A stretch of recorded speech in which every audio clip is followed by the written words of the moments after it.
आज मैं आपसे ढेर सारी बातें करने वाला हूँ आपसे रिलेटेड, आपके प्रोग्राम इग्नू के प्रोग्राम से रिलेटेड। क्या क्या क्वेश्चंस हो सकते हैं आज के डिस्कशन में। आज जो मैं वीडियोस में आपसे डिस्कस कर रहा हूँ उसमें कुछ क्वेश्चंस रिलेटेड होंगे। पहले एक बार आपको आइडिया मिल जाना चाहिए कि मैं आज क्या क्या डिस्कस करने वाला हूँ।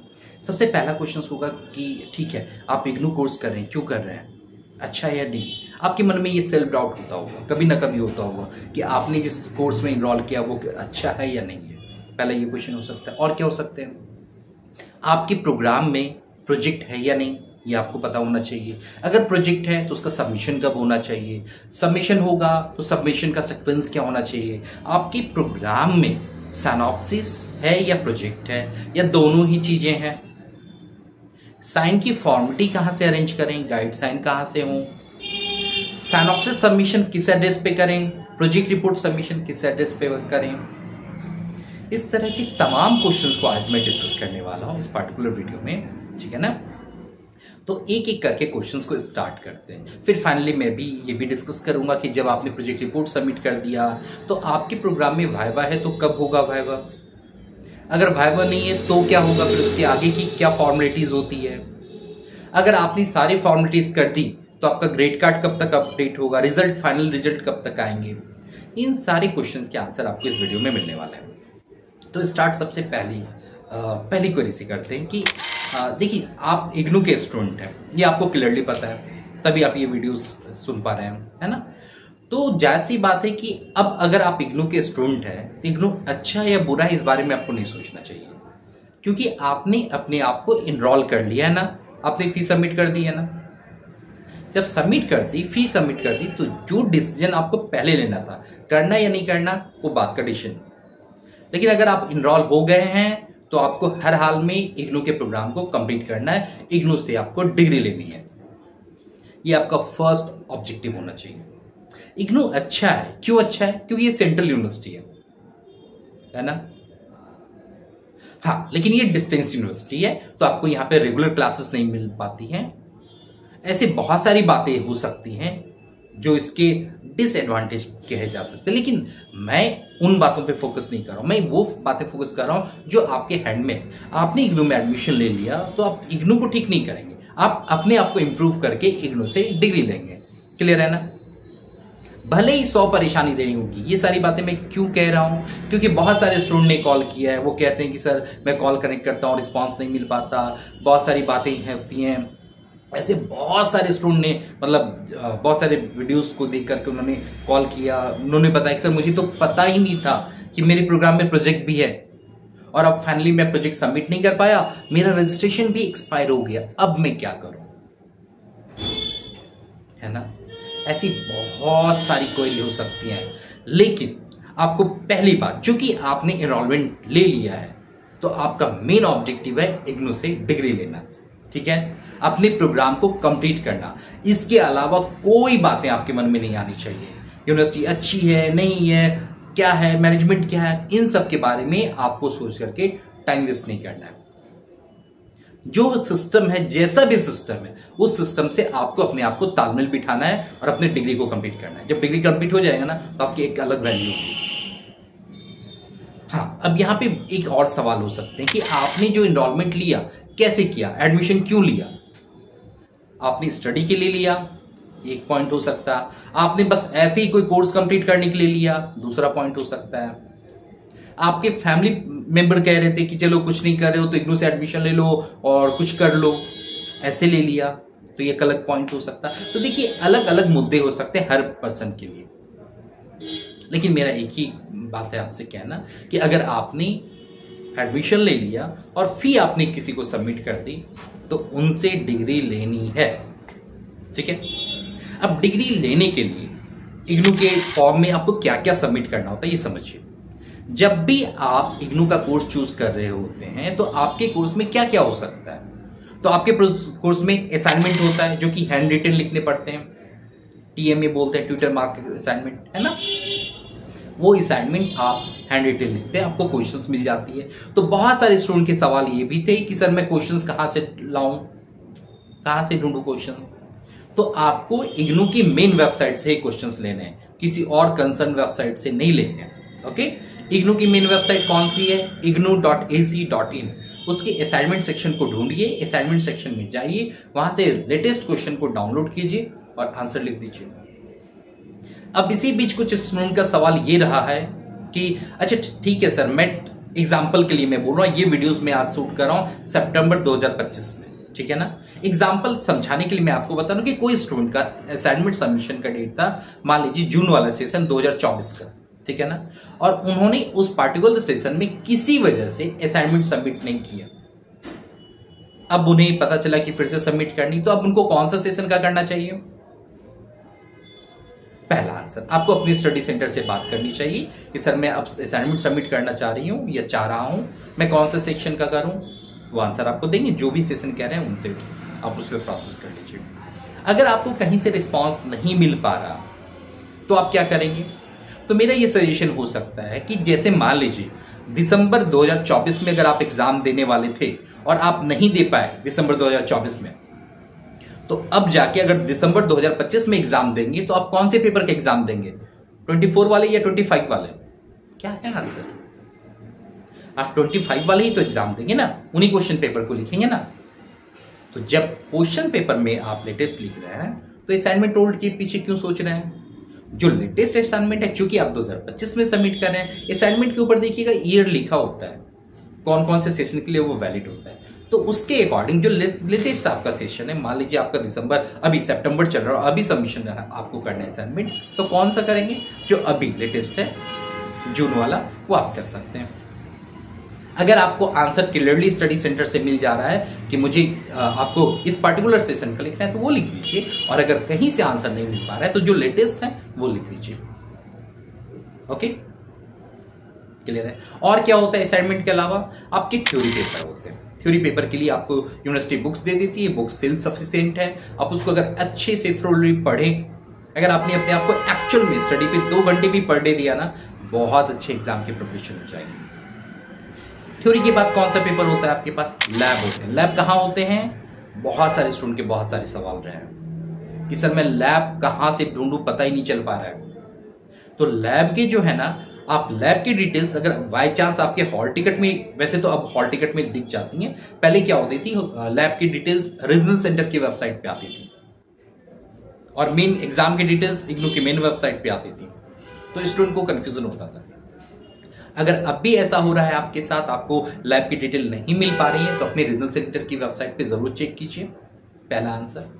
दूसरा, अगर आपको जो आपके हॉल टिकट है उसमें लैब का सब्जेक्ट देखिए मेंशन होगा, तो जो भी सेंटर आपको अलॉट किए गए हैं वहां पे आपको लैब में देने के लिए जाना है, ठीक है ना, लैब एग्जाम दे रहे हैं।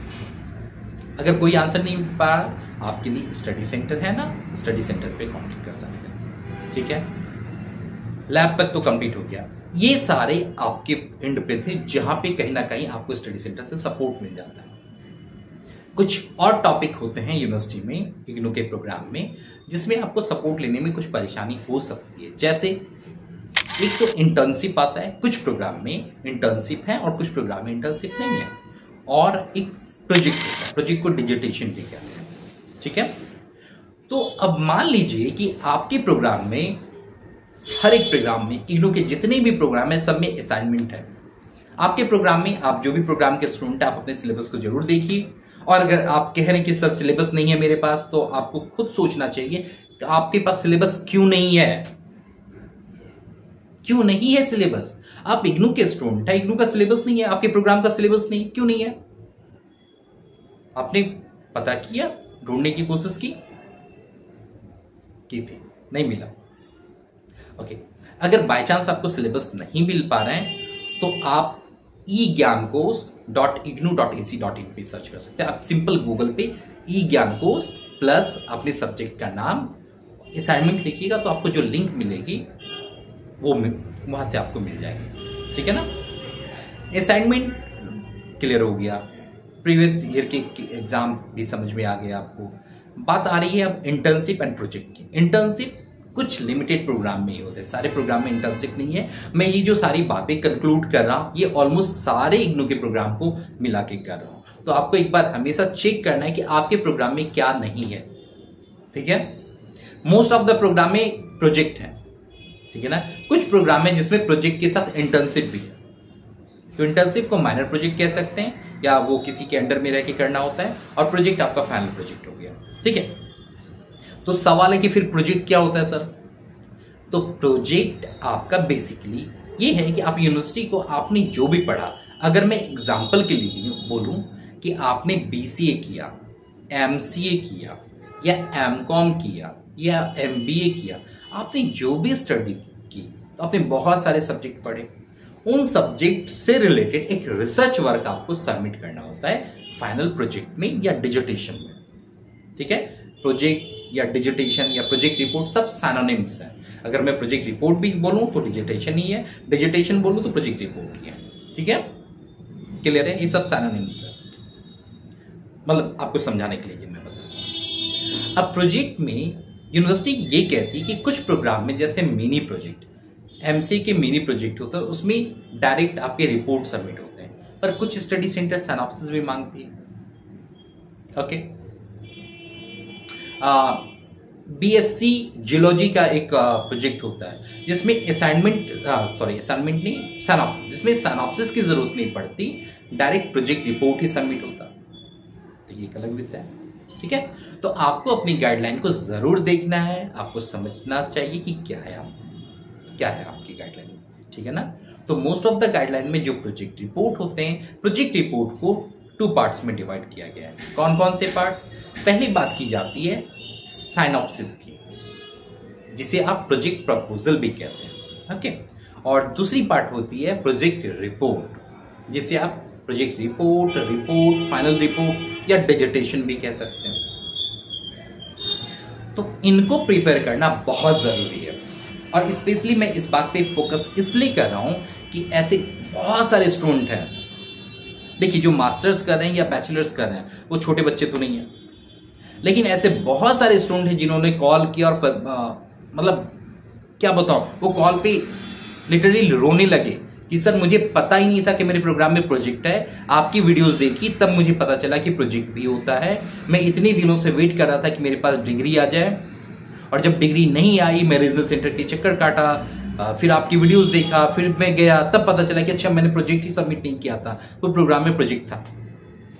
कई बात आपको जानकारी नहीं मिल पाती किसी भी वजह से, तो देखिए आपको जानकारी तो पता होनी चाहिए ना। अगर आपके सारे सब्जेक्ट क्लियर हैं तो लगभग 3 से 4 महीने में आपके ग्रेड कार्ड अपडेट हो जाते हैं, सारे कम्प्लीटेड हो जाएंगे, और कम्प्लीटेड होने के बाद डिग्री भी आ जाती है, एटलीस्ट प्रोविजनल डिग्री आ जाएगी। पहले प्रोविजनल आती है, फिर ओरिजिनल आती है।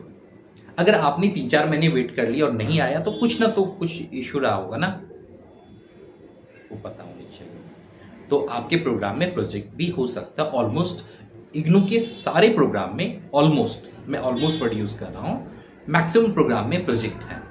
कुछ एक प्रोग्राम है जिसमें प्रोजेक्ट नहीं है। ठीक है, तो अब आप ये कहां मिलेगा? आपके प्रोस्पेक्टस में। आपने जब एडमिशन लिया था तब आपको प्रोस्पेक्टस भी मिला था, है ना? तब आपने डाउनलोड भी किया था, फी वगैरह चेक किया होगा ना एडमिशन लेते समय, कहाँ किया था? उसी में सारी डिटेल मेंशन है। तो अब अगर आपके प्रोग्राम में प्रोजेक्ट है तो सबमिट करना है। तो सबमिट करने के बाद क्या प्रोसेस है, बस अभी 2-4-5 मिनट में मैं कवर कर दूंगा, लेकिन उससे पहले समझिए कि अगर प्रोजेक्ट है तो कैसे प्रोजेक्ट करेंगे आप। तो आपको प्रोजेक्ट को 2 पार्ट में डिवाइड कर देना है। सिंपल समझिए, पहला पार्ट आपका सिनॉप्सिस हो गया और दूसरा पार्ट हो गया प्रोजेक्ट रिपोर्ट। सिनॉप्सिस क्या होता है? तो सिनॉप्सिस होता है बेसिकली आप जो प्रोजेक्ट रिपोर्ट बनाने वाले हैं, जो सर्वे करने वाले हैं, जो रिसर्च करने वाले हैं, उसको शॉर्ट फॉर्म में यूनिवर्सिटी को बताना कि आप किस टॉपिक पे रिसर्च कर रहे हैं। ठीक है, ओके। तो अब आप उसके लिए सबसे इंपॉर्टेंट है एक यूनिक टॉपिक चूज करना। यूनिक टॉपिक का मतलब क्या हुआ? ऐसा कोई टॉपिक जो किसी से मैच ना करे। तो आपका सवाल हो सकता है, सर मैं ऐसा टॉपिक लाऊं कहां से जो किसी से मैच ना करे, और इसकी कौन एश्योरिटी लेगा कि जो मैं टॉपिक लाऊंगा वो किसी से मैच ना करे? मैच भी तो कर सकता है। तो मेरा आपको आंसर है कि टॉपिक ऐसे रखिए जो सबसे पहले आपके वर्क से रिलेवेंट हो, आपकी एरिया से रिलेवेंट हो। जैसे मान लीजिए एक MBA का टॉपिक हो सकता है, या MCOM का टॉपिक हो सकता है, एनालिसिस ऑफ GST रिवोल्यूशन, ऐसा कोई टॉपिक रखे जा सकता है। तो भले ये टॉपिक आप कहीं ऑनलाइन चेक करेंगे तो मिल जाए, लेकिन अगर आपने GST से रिलेटेड अपने स्टेट पे रिसर्च किया वो कुछ डिफरेंट हो सकता है, या आपके डिस्ट्रिक्ट पे क्या जीएसटी का प्रभाव पड़ रहा है, क्या इम्पैक्ट है, वो हो सकता, तो वो अलग होगा। अगर आप बीसीए, एमसीए या कंप्यूटर साइंस के स्टूडेंट है तो आपने हो सकता है लाइब्रेरी मैनेजमेंट सिस्टम पे प्रोजेक्ट बना दिया, हॉस्पिटल पे बना दिया, किसी पे बना दिया, लेकिन आपके प्रोजेक्ट में अलग क्या है जो बाकी में नहीं है, ये आप मेंशन कर सकते हैं। तो ऐसे यूनिकनेस डिसाइड होती है प्रोजेक्ट की। टॉपिक तो डेफिनेटली 100% डिफरेंट किए जा सकते हैं, क्योंकि जब आप टॉपिक खुद से प्लान करेंगे, जैसे मान लीजिए कोई पोयम है और आपने कोई अपनी पोयम बनाई, तो अलग जैसी बात वो डिफरेंट होगी, किसी से मैच नहीं करेगी। लेकिन किसी का सुना हुआ ही अगर आप नोट करेंगे तो वो मैच करेगी ना। तो ये आपको नहीं करना है। जो यूनिक टॉपिक चूज करना है वो आपको प्लान करना है, अपने से प्लान करना है। और अगर इन केस आप प्लान नहीं कर पा रहे हैं तो मैं आपको मतलब बहुत सारे टॉपिक्स सजेस्ट कर दूंगा जो यूनिक होंगे आपके प्रोग्राम से रिलेटेड। इसके लिए आप मुझे व्हाट्सएप कर सकते हैं, मैं आपको यूनिक टॉपिक सजेस्ट करके भेज दूंगा। ठीक है, यहां तक क्लियर है बातें। अब यूनिक टॉपिक सिलेक्शन के बाद आपको सिनॉप्सिस प्रिपेयर करना है। सिनॉप्सिस के कुछ गाइडलाइंस हैं, वो भी आपके प्रोजेक्ट गाइडलाइन में मेंशन होते हैं। क्या क्या होता है सिनॉप्सिस में? सिनॉप्सिस में पहले एक यूनिक टाइटल चूज कर लिया आपने, तो यूनिक टाइटल पे आप मेंशन करेंगे इंट्रोडक्शन क्या है, उसका ऑब्जेक्टिव क्या है, रिसर्च मेथोडोलॉजी क्या है, क्या रिसर्च क्वेश्चंस आपने रखे हैं, सर्वे लोकेशन क्या रखा है, सैंपलिंग साइज क्या यूज कर रहे हैं, है ना। आपको मैंने बहुत सारे वीडियोस में समझाया तो है कि जैसे अगर आपने कोई स्टडी कर लिया, जैसे एमईआरडी का एक स्टडी हो सकता है प्रोग्राम की, एक case study on particular area on rural development, तो वहां पे सर्वे लोकेशन रखेंगे ना आप, सर्वे एरिया हो गया, सर्वे लोकेशन आप मेंशन कर देंगे। सैंपल साइज लेंगे, सैंपल साइज का मतलब क्या हुआ, जैसे आप रैंडम सैम्पलिंग कर सकते हैं कि आपने अपने एरिया के 10, 20, 50, 100 लोगों पे रिसर्च लिया, उनसे कुछ क्वेश्चंस पूछे, उसके अकॉर्डिंग आपने डिसीजन लिया, रिपोर्ट में मेंशन किया। तो ये होता है बेसिकली सर्वे, सैम्पलिंग साइज। ठीक है, फिर उसका एनालिसिस करना है, फिर उसका डिस्कशन करना है। एनालिसिस आपका क्या सर्वे करता है, आपका रिपोर्ट क्या कहता है ना। तो इस तरह से आपके सिनॉप्सिस हो जाते हैं। सिनॉप्सिस में टोटल नंबर ऑफ पेजेस की रिक्वायरमेंट कितनी होती है, तो एज पर द गाइडलाइन, आप अपनी गाइडलाइन को भी चेक कर सकते हैं, वैसे ऑन एन एवरेज 15 से 20 पेज की रिक्वायरमेंट होती है। ओके, क्लियर है यहां तक। जब सिनॉप्सिस आपका रेडी हो जाएगा तो सिनॉप्सिस सबमिट कैसे करेंगे और उसमें क्या क्या डॉक्यूमेंट चाहिए।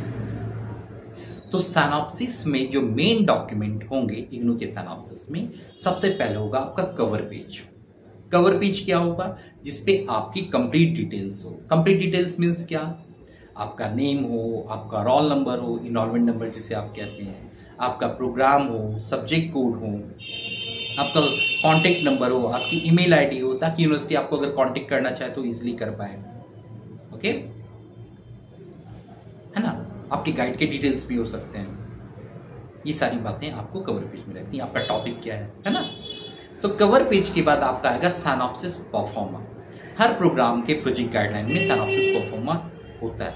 उसे प्रिंट करना है, हैंड रिटन फॉर्म में फिल कीजिए, अपनी साइन कीजिए, अपनी गाइड की साइन कराइए और सबमिट कर दीजिए। गाइड, मैंने एक नया वर्ड बोला, गाइड मीन्स क्या, तो आपके स्टडी सेंटर के जो एकेडमिक काउंसलर है वो आपके गाइड हो सकते हैं, या ऐसे कोई भी प्रोफेसर, कोई भी टीचर, कोई भी प्रोफेशनल, अगर आपके प्रोग्राम में मास्टर्स किए हो और उनके पास 5+ ईयर का एक्सपीरियंस हो, वो भी आपके गाइड हो सकते हैं। वो आपके रिलेटिव भी हो सकते हैं या नियर बाय लोकेलिटी के कोई भी पर्सन हो सकते हैं। ठीक है, ये बातें आपको समझ में आ गई। तो पहला कवर पेज हो गया, दूसरा सिनॉप्सिस परफॉर्मा हो गया, तीसरा सर्टिफिकेट ऑफ ओरिजिनलिटी होती है।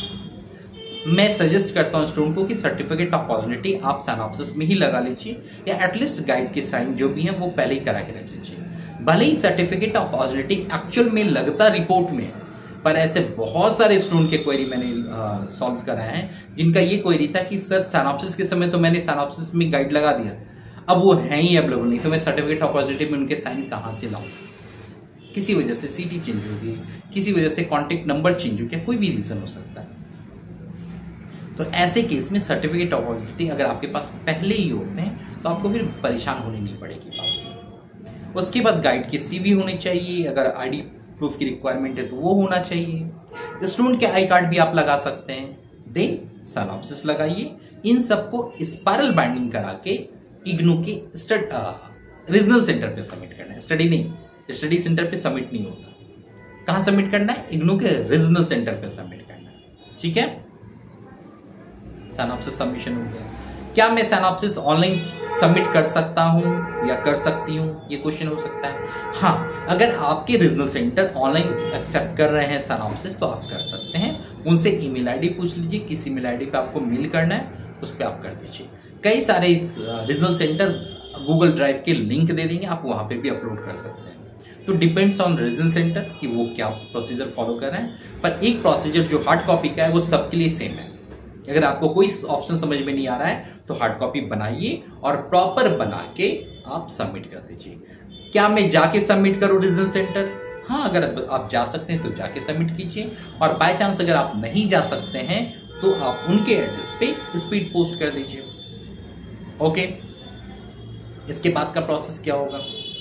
जब सबमिट कर देंगे तो यूनिवर्सिटी आपको एक अप्रूवल लेटर देगी। अप्रूवल लेटर कैसा होता है? तो जो आपने सिनॉप्सिस का प्रपोजल फॉर्म सबमिट किया था, एग्जैक्टली वही फॉर्म पे स्टाम्प लग करके आता है, साइन होके आते हैं, उसे आप अप्रूवल लेटर कहते हैं। तो रिपोर्ट में आपको ओरिजिनल अप्रूवल लेटर लगानी है। ठीक है, सिनॉप्सिस के नंबर ऑफ पेजेस कितने थे? 15 से 20। प्रोजेक्ट रिपोर्ट में कितने होने चाहिए? अप्रॉक्स अगर आपका एमकॉम का है, एमबीए है तो 60, 70, 80 पेजेस एक्सेप्टेड है। अगर आप बीसी या एमसी प्रोग्राम के स्टूडेंट हैं तो 150 प्लस पेजेस हो तो ज्यादा बेटर है। ठीक है, क्योंकि उसमें कोड्स भी होते हैं ना, इसकी वजह से। प्रोजेक्ट रिपोर्ट जब आप रेडी कर लें तो एक सवाल आपके मन में कैसे आ रहा होगा? बहुत सारे स्टूडेंट ने एक सिंपल क्वेरी के लिए बहुत सारी बार कॉल किया था, क्या कि सर मैं प्रिंट आउट कैसा लूं, ब्लैक एंड व्हाइट लूं या कलर लूं? आपकी इच्छा है, आपको जो कलर जो प्रिंट आउट लेना है, जिस भी टाइप का लेना है ले सकते हैं, पर वो A4 साइज के पेज पे होना चाहिए। A4 साइज क्या होता है सर? तो A4 साइज मतलब जो आप जीरोक्स पेपर यूज करते हैं ना, सेम पेपर पे आपको लेना है। ठीक है, प्रिंटिंग हमेशा वन साइड करनी है। वन साइड का मतलब अगर फ्रंट में प्रिंट हो गया तो बैक साइड ब्लैंक होनी चाहिए, मतलब एक ही तरफ मेंशन हो, आगे पीछे नहीं करना है आपको। ये बातें क्लियर होगी। सिनॉप्सिस आपको स्पाइरल बाइंडिंग में सबमिट करनी है और प्रोजेक्ट रिपोर्ट आपको हार्ड कॉपी में सबमिट करनी है। ये क्लियर है? और कोई सवाल है? अगर कोई सवाल हो जिसके आंसर आपको इस वीडियो में नहीं मिल पाए तो आप इस वीडियो के कमेंट्स में आप मेंशन कर दीजिएगा, मैं हर क्वेश्चन के आंसर दे दूंगा। ओके, तो यहां तक बातें समझ में आ गई आपको? प्रोजेक्ट रिपोर्ट का सीक्वेंस समझ में आ गया? आया क्या? फिर से रिवाइज कर देता हूं। सिनॉप्सिस स्पाइरल बाइंडिंग में होगा, सीक्वेंस मैंने कवर करा दिए। प्रोजेक्ट रिपोर्ट में क्या क्या लगता है? पहला कवर पेज होगा, दूसरा अप्रूवल लेटर होगा ओरिजिनल जो यूनिवर्सिटी ने भेजा था।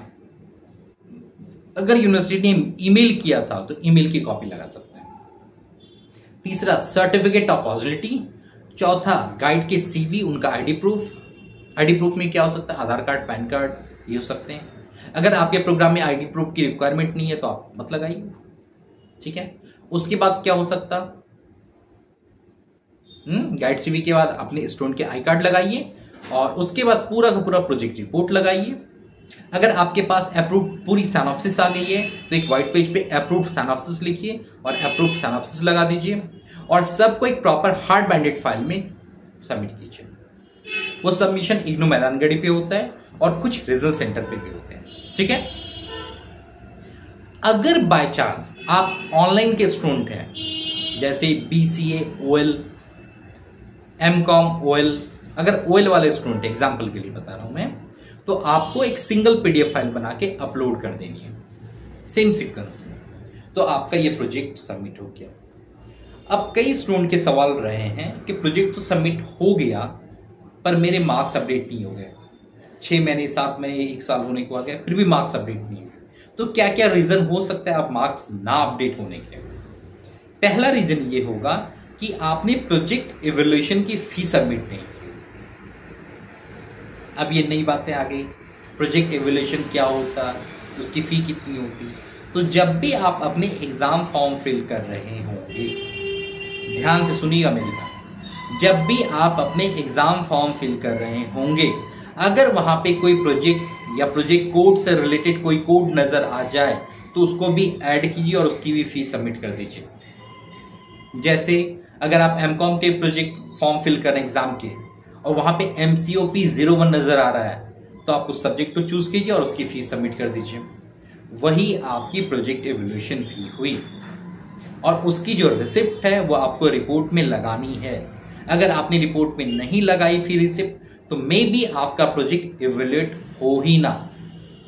तो यही एक रीजन हो सकता है जिसकी वजह से आपका प्रोजेक्ट ना तो इवैल्यूएट हुआ, ना तो चेक हुआ, ना तो आपके प्रोजेक्ट मार्क्स अपडेट हो पाए। क्लियर है? बातें समझ में आ रही है ना? कोई क्वेश्चन हो तो पूछ लीजिएगा, कमेंट कीजिएगा, मैं रिप्लाई कर दूंगा। ठीक है? तो प्रोजेक्ट की फी आ गई। अगर बाय चांस आपके प्रोग्राम में प्रोजेक्ट की फी नहीं होगी तो जब आप फाइनल ईयर में एग्जाम फॉर्म फिल कर रहे होंगे, फाइनल ईयर का मतलब क्या है? जब आखिरी 2 सेमेस्टर बचे हों, जब आप मान लीजिए आपका 2 ईयर का प्रोग्राम है सेमेस्टर वाइज में, तो जब आप 3rd सेमेस्टर में होंगे तब आपको साइनॉप्सिस सबमिट करनी होती है। जब आप फाइनल 4th सेमेस्टर में होंगे तब आपको प्रोजेक्ट रिपोर्ट सबमिट करनी पड़ती है। ठीक है? और अगर आप 3 इयर्स के प्रोग्राम के स्टूडेंट हैं तो आप जैसे BCA, तो 5th सेमेस्टर में आप साइनॉप्सिस सबमिट करते हैं और 6th सेमेस्टर में प्रोजेक्ट रिपोर्ट सबमिट करते हैं। ओके? क्लियर है बातें? और क्या हो सकता है? प्रोजेक्ट इवैल्यूएशन समझ में आ गया आपको, साइनॉप्सिस का सीक्वेंस समझ में आ गया, प्रोजेक्ट का रिपोर्ट सीक्वेंस समझ में आ गया। अब फाइनली एक वाइवा हो सकता है। जब आपने प्रोजेक्ट रिपोर्ट सबमिट कर दी हार्ड बाइंडेड फाइल में, तो लगभग आपके प्रोग्राम में अगर वाइवा है, ये क्लियरली आपके प्रोजेक्ट गाइडलाइन में लिखा है। अगर नहीं ढूंढ पा रहे हैं तो आप पूछ लीजिएगा मुझसे, मैं बता दूंगा। तो आपको एक वाइवा देने की जरूरत है। जनरली अगर मैं रफली बताना चाहूं तो BCA प्रोग्राम में वाइवा होते हैं, MC प्रोग्राम में वाइवा होते हैं, कुछ प्रोग्राम है जिनमें वाइवा नहीं होते हैं। तो अगर आपके प्रोग्राम में वाइवा है तो आपको वाइवा देना पड़ेगा। तो आपका सवाल ये हो सकता है कि वाइवा कैसे होगा? ऑनलाइन होगा, ऑफलाइन होगा, स्टडी सेंटर पे होगा या रीजनल सेंटर पे होगा? तो मैक्सिमम केसेस में देखा गया जो वाइवा होंगे या तो ऑनलाइन होंगे या ऑफलाइन होंगे। अब ऑनलाइन ज़्यादा वाइवा हो रहा है तो ऑनलाइन में आप अपने घर से बैठ के वाइवा दे सकते हैं। आपको एक डेट और टाइम का स्लॉट दे दिया जाएगा। उसी टाइम में गूगल मीट के थ्रू यूनिवर्सिटी के रिप्रेजेंटेटिव जो भी प्रोफेसर्स हैं वो आपसे कनेक्ट होंगे और फिर आपका वाइवा ले लेंगे। ठीक है? अगर आपका ऑफलाइन वाइवा रहा तो मैक्सिमम केसेस में आपको रीजनल सेंटर पे डेट मिल जाएगी। रीजनल सेंटर पे उस पार्टिकुलर डेट पे आना है अपने स्लॉट में और आपको वाइवा दे देना है। ठीक है? तो ये बातें आपको समझ में आ गई वाइवा की बात। जब फाइनली अगर आपके प्रोग्राम में वाइवा है और आपने वाइवा दे दिया तो लगभग उसके 30 से 60 डेज में मार्क्स अपडेट हो जाते हैं ग्रेड कार्ड में। और ग्रेड कार्ड अपडेट होने के लगभग 2 से 3 महीने के अंदर ही आपको प्रोविजनल डिग्री मिल जाती है, अगर आपके सारे थ्योरी, प्रैक्टिकल, लैब्स, प्रोजेक्ट सब कंप्लीट हैं तो। ओके? अगर आपके प्रोग्राम में प्रोजेक्ट नहीं है तो बिना प्रोजेक्ट के ही कंप्लीट है। अगर आपके प्रोग्राम में वाइवा नहीं है, सिर्फ प्रोजेक्ट रिपोर्ट ही है सबमिशन, तो प्रोजेक्ट रिपोर्ट सबमिट किया और आपने कंप्लीट कर लिया प्रोग्राम, तो लगभग उसके 3-4 महीने बाद आपके मार्क्स अपडेट हो जाएंगे, ग्रेड कार्ड अपडेट हो जाएंगे। तो ये एक कंक्लूड वीडियो हो सकती है जिसमें आपके सारे क्वेश्चंस को मैंने कवर करने की कोशिश की है। फिर भी अगर कोई क्वेश्चन छूट जा रहा है जो मैंने कवर नहीं किया इस वीडियो में, आप वो सारे क्वेश्चंस कमेंट्स में मेंशन कर दीजिए। क्या मेंशन करेंगे? इग्नू आपका जो प्रोग्राम है, लाइक अगर आप इग्नू BCA के स्टूडेंट तो इग्नू BCA आपका जो सब्जेक्ट कोड है वो कोड और जो आपकी क्वेरी है। अगर आपका रीजनल सेंटर में मेंशन हो तो और भी आसानी होगी आंसर देने में मुझे, क्योंकि हर ऑलमोस्ट सारे रीजनल सेंटर के तो सेम रूल होते हैं, पर कुछ रीजनल सेंटर के अलग होते हैं, तो वो भी आंसर मिल जाएगा आपको इसलिए। ठीक है? तो ऑलमोस्ट सारे क्वेश्चंस आपके सॉल्व हो गए होंगे इस पार्टिकुलर वीडियो में। फिर भी कोई क्वेरी है तो आप मुझे कमेंट कर दीजिएगा, मैं आपको रिप्लाई कर दूंगा। अगर कोई ऐसी क्वेरी है जो आप सॉल्व नहीं हो पा रही है तो आप मुझे कॉल कर लीजिएगा। मुझसे जितना बन पड़ेगा, मैं जो भी सपोर्ट कर पाऊंगा मैं आपको कर दूंगा। ठीक है ना? अगर आपसे टाइटल सिलेक्शन नहीं हो पा रहा है, यूनिक टाइटल नहीं बन पा रहा है, तो टाइटल पूछ लीजिएगा, मैं आपको बता दूंगा। अगर आपसे साइनॉप्सिस या प्रोजेक्ट नहीं बन पा रहा है तो इसके लिए आप असिस्टेंस ले सकते हैं हमारी टीम से, उसमें आपको सपोर्ट मिल जाएगा। ओके? और फिर भी कोई क्वेरी है तो कमेंट कीजिए, आपको आंसर मिल जाएगा। आज की वीडियोस में इतना ही। आप हमेशा खुश रहें। और ये बस आपकी एक ही कमिटमेंट होनी चाहिए कि अगर आपने, देखिए लाइफ के अलग अलग कमिटमेंट हो सकते हैं, पर अगर आपने इग्नू में एडमिशन लिया है तो इग्नू से डिग्री भी आप लें, यही मैं आप कामना करता हूँ, है ना। All the best, happy learning.